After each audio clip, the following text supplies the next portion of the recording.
Ketika Zhan Jinrong dan dua lainnya bergegas keluar aula besar, banyak pembangkit tenaga listrik telah datang.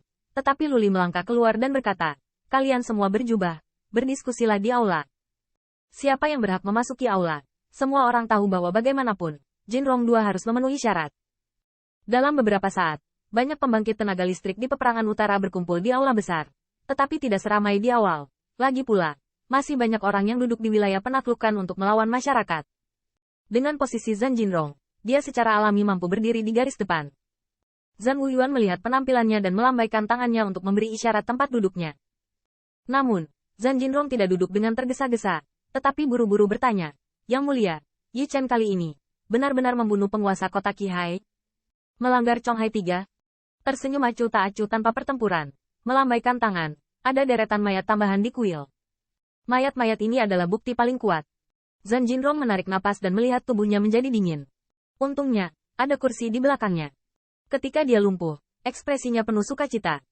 Selain penyerbuan kuil Wushuang saat perang dimulai, akhirnya kami mengantarkan kemenangan lagi. Mata Yan Ying sedikit merah. Setelah sekian lama, akhirnya dia menunggu kabar kemenangan. Di aula besar, pembangkit tenaga listrik dari semua pihak juga bersemangat dan bersemangat. Aku tahu, kita tidak akan kalah di medan perang. Di baris ini, saya khawatir Qin Immortal Monarch telah melakukan pekerjaan hebat lagi. Itu memang pilar medan perangku, jika aku bisa menunggu Yang Mulia untuk berbagi. Qin Immortal Monarch telah bekerja keras. Zhan Wuyuan membawa tangannya di punggungnya, dan mulutnya masih tersenyum, dan dia berteriak dengan keras. Malam ini, Qin Yichen memenggal kepala tuan kota Qihai, bertarung melawan Blood Hades Eagle Dog, dan menghancurkan dunia 3 partai.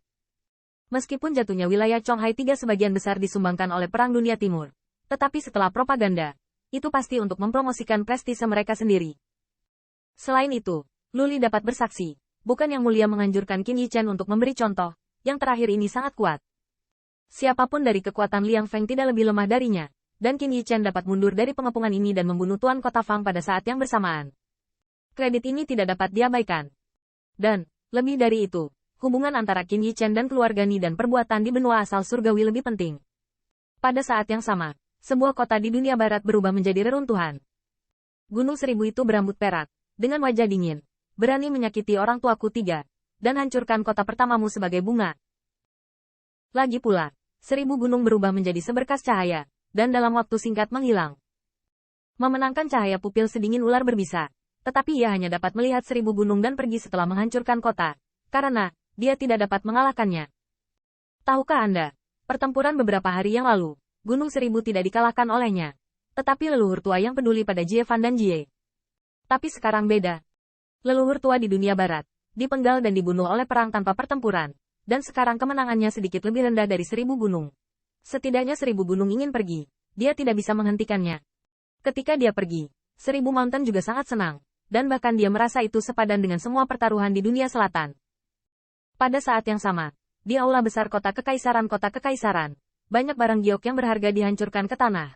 Tetapi juga sulit untuk menenangkan kemarahan di jantung Vatikan. Balik.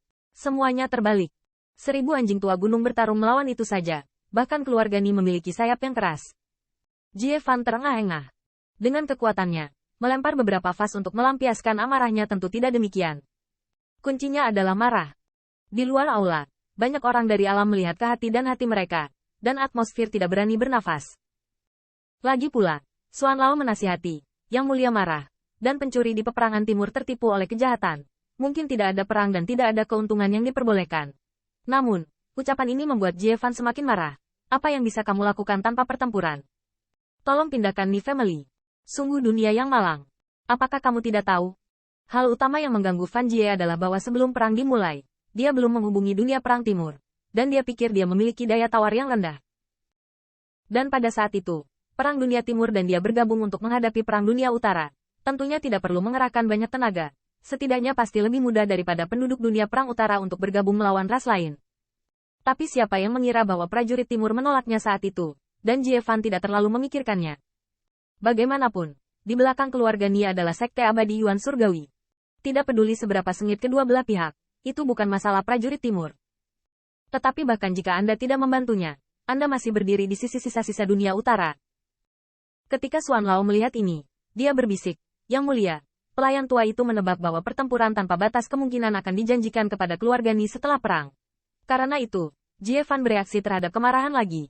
Tapi karena ini, itu membuatnya menggeram lagi. Yi Zezi. Dia bahkan mencoba membagi wilayahku. Mengaum dan mengaum. Tetapi para fanatik juga tahu bahwa sebagai keuntungan dari satu sisi dunia perang, itu sudah cukup untuk membuat hati dunia perang timur. Namun, Xuan Lao menganalisis, Yang Mulia marah.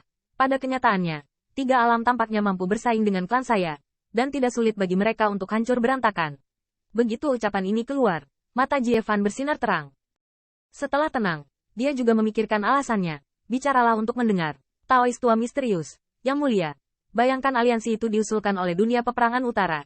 Dan jika kita menggunakan petir untuk membunuhnya di medan perang, tidak akan ada yang tersedia. Apakah peperangan dunia timur akan putus asa? Keluarga Ni memiliki retret, jadi tentu saja akan memilih untuk menyerah. Lampu pompa Jie Fan berkedip, sepertinya jantungnya bergerak. Ya, aliansi tiga pihak, selama salah satunya rusak, dapat menghancurkan aliansi pemberontak. Dan ujung tombak ini secara alami ditujukan ke dunia utara. Bagaimanapun, orang lain akan menyerah. Tetapi dunia Korea Utara tidak akan menyerah. Dan dalam hal kebencian, klan dan dunia Korea Utara adalah yang terdalam. Terlebih lagi, klan Jie tidak bisa terlalu banyak menangani dunia perang timur. Mungkin inilah mengapa keluarga Ni berani berpartisipasi dalam perang ini. Selama peperangan utara dihancurkan dan kemudian peperangan selatan dianeksasi, mungkin suku saya akan melukai sedikit vitalitas, tetapi manfaatnya akan terlihat jelas. Alam utara dan selatan milik sukuku. Bahkan jika kita tidak membersihkan peperangan timur, mungkin keluarga Ni tidak berani melompat-lompat lagi. Jie Fan mendengar ini, memancarkan cahaya dingin di matanya. Sekarang, tidak peduli apakah itu alasan atau kemarahan, dia dibimbing untuk menghancurkan medan perang. Transfer dekret, kumpulkan 3 pasukan, dan kumpulkan Hongyu Utara. Pertarungan ini pasti akan membuat sisa-sisa tidak lagi berani melawan. Pertempuran ini tidak hanya mengenai vitalitas perang utara, tetapi juga menghalangi timur. Adapun dunia perang selatan, pada titik ini, tidak mungkin kedua belah pihak ingin menutup, dan 1000 Mountain tidak dapat dikompromikan, dan dia secara alami tidak dilunakkan. Ngomong-ngomong, meski tidak ada bantuan dari dunia barat, bukanlah masalah besar bagi komunitasnya untuk berurusan dengan utara dan selatan. Bunuh kejahatan yang tersisa terlebih dahulu, lalu hancurkan Sultan Warfare World. Saat itu, selain konsesi yang patuh, apakah akan ada pilihan lain? Adapun untuk meminta Sekte Abadi Yuan Surgawi untuk membantu, hampir tidak mungkin. Belum lagi komunitasnya bukanlah kesemek yang lembut. Selain itu, bahkan Dewa Emas dari Sekte Abadi Yuan Surgawi hanya memiliki satu kehidupan. Ketika saatnya tiba, setelah menduduki dunia perang utara dan selatan, dan kemudian memulihkan vitalitas, apakah dunia perang timur tidak hanya dapat memanggilnya hegemon langit dan bumi ini?